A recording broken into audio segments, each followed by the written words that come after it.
sih teman-teman makan obat mah? Nah, obat mah dimakan untuk mengurangi keasaman pada lambung karena obat mah mengandung basa. Nah, proses ini disebut proses reaksi asam basa atau penetralan. Namun pertanyaannya, bagaimana sih reaksi tersebut dapat terbentuk? Dan apa sih yang dihasilkan dari reaksi asam basa tersebut? Nah, untuk menjawab semua pertanyaan itu, yuk kita simak video berikut ini. Halo adik-adik, jumpa lagi bersama kakak Windonesia. Nah, di video kali ini kita akan membahas mengenai reaksi asam basa. Adapun tujuan pembelajaran kita hari ini adalah yang pertama, mampu mengetahui pembentukan reaksi asam basa. Dan yang kedua, mampu menentukan garam yang terbentuk dari reaksi asam basa. Namun sebelum kita masuk mengenai reaksi asam basa, yuk kita ingat lagi mengenai teori asam basa menurut Arrhenius. Menurut Arrhenius, asam adalah zat yang di dalam air melepaskan ion H+, sedangkan basa adalah zat yang di dalam air melepaskan ion OH-. Jadi, pembawa sifat asam adalah ion H+, sedangkan pembawa sifat basa adalah ion OH-. Jika asam kita larutkan dalam air, akan terion menjadi ion H+ dan anion sisa asam. Kemudian untuk basa, apabila kita larutkan dalam air, akan terion menjadi OH- dan kation sisa basa.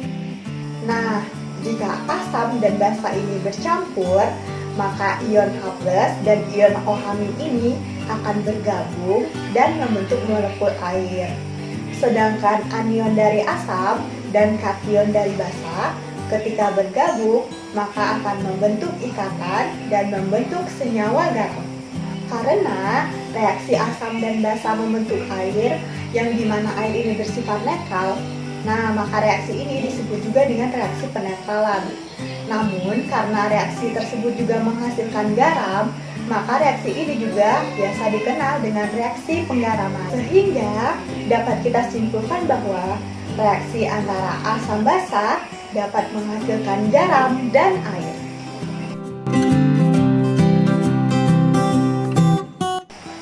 Nah, terus pasti adik-adik mikir lagi nih, apakah reaksi netralisasi dari obat mah tadi juga menghasilkan senyawa garam? Jawabannya ya. Jadi obat mah menghasilkan yang namanya senyawa garam. Jadi obat mah itu mengandung senyawa basa yaitu MgOH2, yang dimana di sini MgOH2 ini akan menetralkan asam di dalam lambung yaitu HCl, sehingga terbentuklah garam yaitu MgCl2, yang dimana MgCl2 ini dapat menetralkan asam lambung atau menyembuhkan asam lambung. Tapi ya adik-adik, nah perlu kalian ketahui, walaupun garamnya ini bersifat netral, namun tidak semua garam itu sifatnya netral. Karena apa? Karena garam ini tergantung kepada sifat kekuatan dari asam dan juga basanya. Nah, jika asam dan basa ini dicampur, ada 4 kemungkinan garam yang dapat terbentuk dari pencampuran reaksi asam dan basa. Yang pertama, dari pencampuran asam kuat dan basa kuat, ini akan menghasilkan garam dengan pH sama dengan 7 atau netral. Lalu yang kedua, pencampuran antara asam kuat dan basa lemah, di mana garam yang dihasilkan di sini yaitu pH-nya adalah kurang dari 7 atau bersifat asam. Lalu yang ketiga, pencampuran antara asam lemah dan basa kuat, di mana garam yang terbentuk yaitu dengan pH lebih dari 7, artinya garamnya bersifat basa. Dan yang keempat adalah pembentukan dari reaksi asam lemah dan basa lemah. Nah, untuk asam lemah dan basa lemah ini ada kemungkinan garam yang terbentuk adalah asam, basa, atau netral. Dan hal ini tergantung kepada nilai Ka dan nilai Kb-nya. Nah, sekarang Yuk kita lihat ketika asam dan basa ini bereaksi.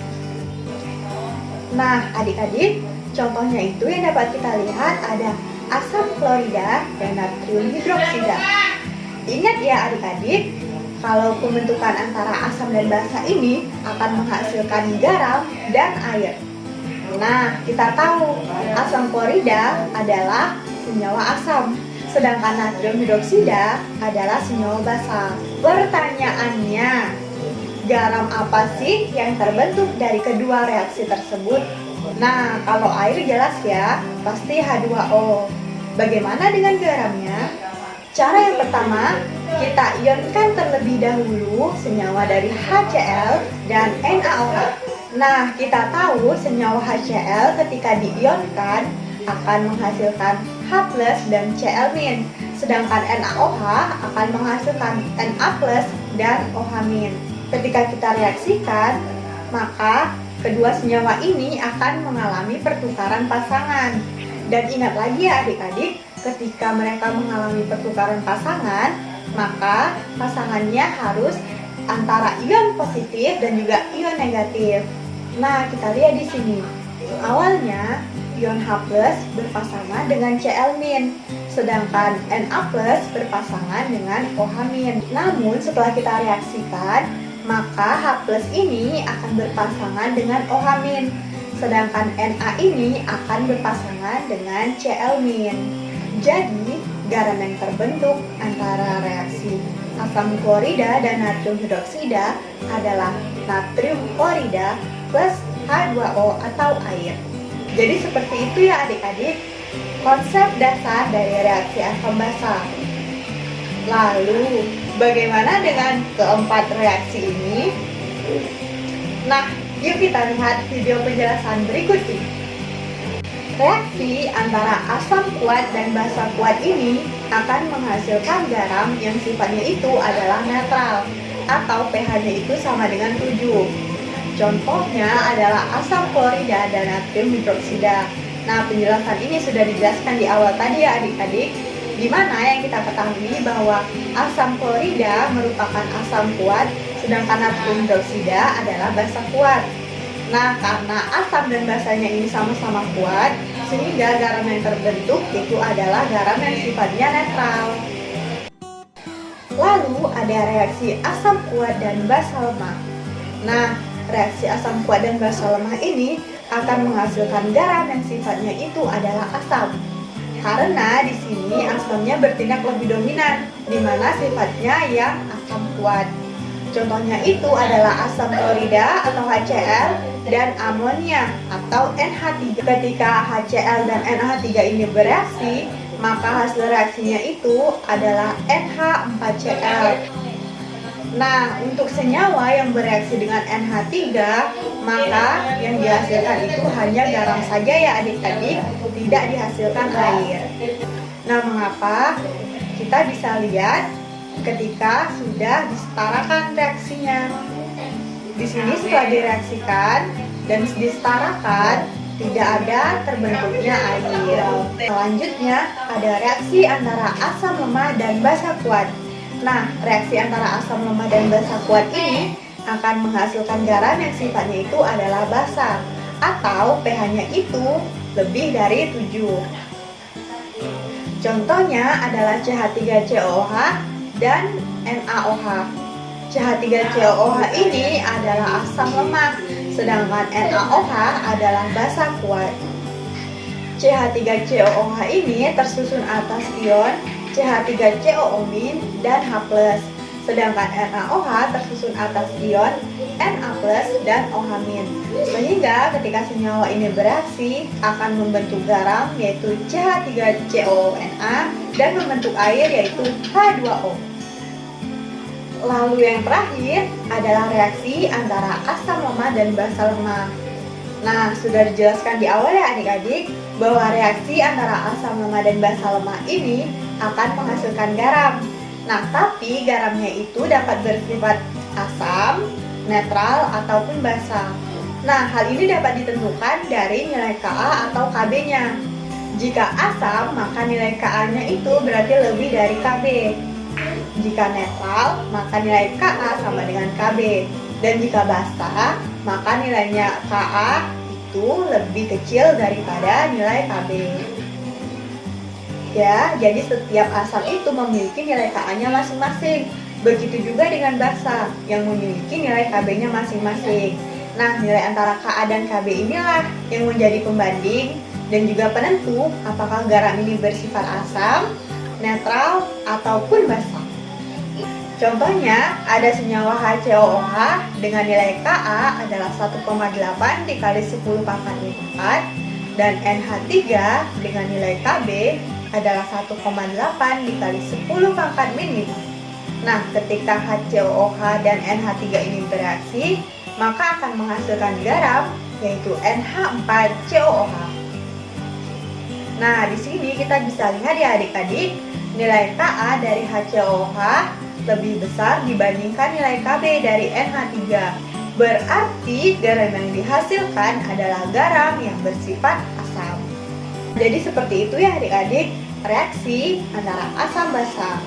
Nah, untuk menguji pemahaman kalian, ayo kita kerjain soal-soal berikut ini. Jawab dengan jujur ya.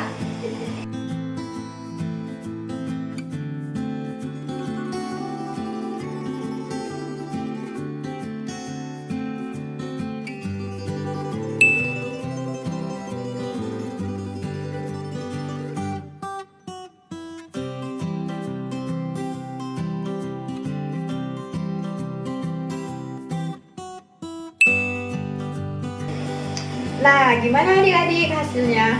Memuaskan dong ya pastinya. Nah, jadi sekian penjelasan kakak mengenai reaksi asam basa. Adapun kesimpulan dari pembelajaran kita hari ini yaitu yang pertama, ketika asam dan basa bereaksi, maka akan membentuk garam dan air. Yang kedua, reaksi asam kuat dan basa kuat akan menghasilkan garam yang sifatnya itu adalah netral.